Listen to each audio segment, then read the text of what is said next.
Interlock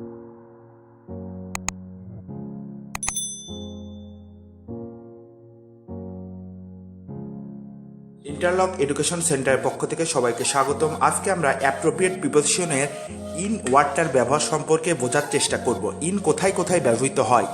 মাস, ঋতু, বছর, দশক, শতাব্দী, গ্রাম, শহর, দেশ, মহাদেশ, পৃথিবী এবং পত্রিকা, এই কয়েকটা ওয়ার্ডের পূর্বে ইন ব্যবহৃত হয়। আমাদের কিন্তু এই ওয়ার্ডগুলো অবশ্যই মুখস্থ রাখতে হবে।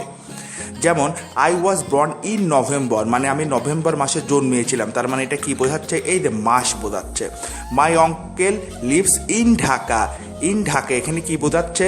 কোনো একটা শহর বোঝাচ্ছে। ইন এখানে একটা কথা বলে রাখি, যখন আমরা ছোট শহর ব্যবহার করব তখন অ্যাট, এবং বড় শহর যখন ব্যবহার করব তখন ইন। যেরকম ইন ঢাকা। আবার বড় স্থান কি? In Bangladesh, in India. কিন্তু ছোট স্থান যদি আমরা চিন্তা করি, at Pabna, at Dilalpur, at Shibrampur, অর্থাৎ ছোট স্থানের আগে অ্যাট এবং বড় স্থানের আগে বসে in.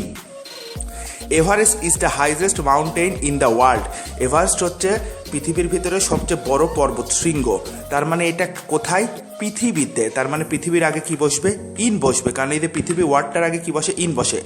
Bangladesh was লিবার্টেড in 1971, Bangladesh 1971 সালে স্বাধীনতা লাভ করেছিল। তো এই যে 1971, এটা কি একটা নির্দিষ্ট বছর বোঝাইছে, বছরের আগে কি বসবে? ইন। এবার একটা স্পেশাল কেস, যেরকম a new cabinet has been sworn in Dhaka. তো এখানে একটা সমস্যা হয় কি, যে পরপর দুটো ইন কীভাবে বসলো? আসলে এই শর্ন ইন এ নিজেই একটাকে গ্রুপ ভার্ব। এই শর্ন ইনের সাথে কিন্তু এই ইনের কোনো সম্পর্ক নাই। এই ইনটা বসতেছে ঢাকা একটা নির্দিষ্ট স্থান, এবং সেই স্থানটা কি একটা বড় স্থান, জন্য ইন বসতেছে। আর এই শর্ন ইনটা মূলত কি বোঝাইছে? একটা গ্রুপ ভার্ব বোঝাইছে। ধন্যবাদ সবাইকে।